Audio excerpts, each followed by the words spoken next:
Hey everyone, I'm just doing a quick video after my last one, which I uploaded about, I don't know, some of the stuff that I did in here and cleaned it up, and I was inspecting stuff, and I noticed a few extra things that I missed talking about.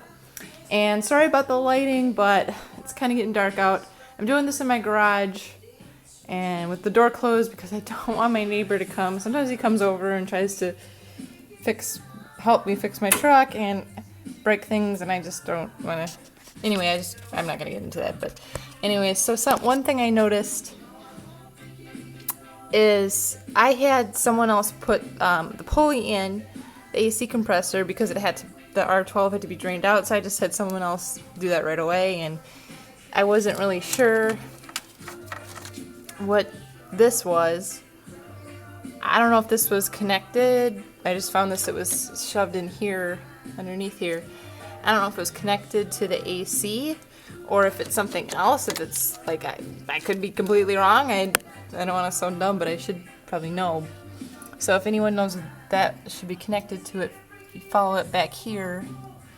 If my light's working here, and there's the cord, the wire that comes up here into this component.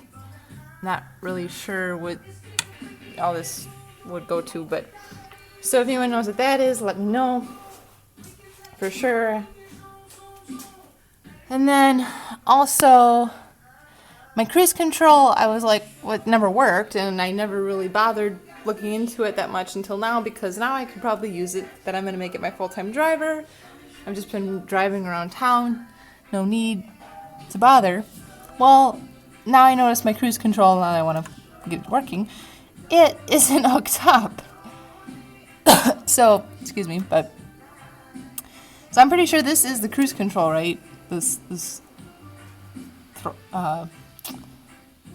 cord that comes through here, and it's, for whatever reason, they put like a tie cable and tied it up. So it was like they specifically did not want this cruise hooked up. So I don't know if it was malfunctioning maybe for the person beforehand.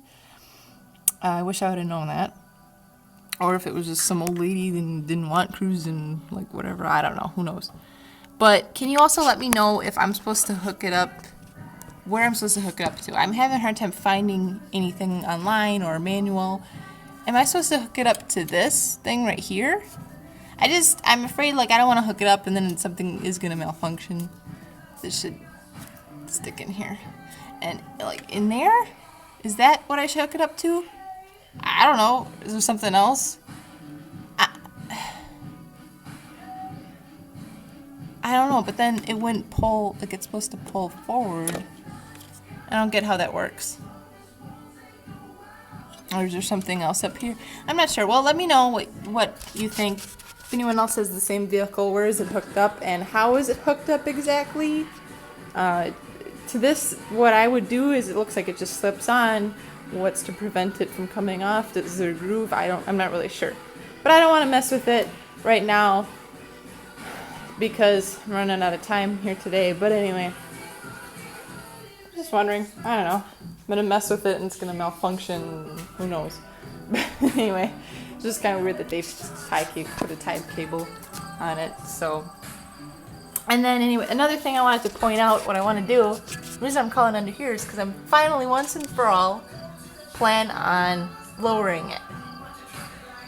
And I want to lower it, but here's the thing, it's a long bed, and the leaf springs are pretty hefty duty, so they're a lot thicker than your normal ones, and at least underneath. So can I do blocks? Can I just, the other thing is the leaf springs up here, the bushings, I don't know if it's going to focus, but it's pretty rusty. I mean, if I try to move them, they're not going to fall apart. They're just not going to move. They're just not going to do anything. The leaf springs, well, they'll last forever, but it's the bushings that I'm worried about, like if I move it and do anything with it. So if anyone has any suggestions, I know I couldn't do it lower than maybe 2 or 3 because they're so heavy duty and thick, but it's a higher end truck, so since it's a long bed, I'm guessing that's why there's a bigger gap. If I'm wrong, let me know, but it's a pretty big gap. And I got smaller tires too. So I'm thinking about just doing 3 in the back and 3 in the front. I don't know if that's what people do, 3 and 3. Or 2 and 3, 3 and 4. I guess if I go lower than 3 in the back, I'm going to have to get new leaf springs and blocks. But could I just get new leaf springs, like lowered leaf springs, and stick them in? Just get some used leaf springs and, I don't know, then put blocks.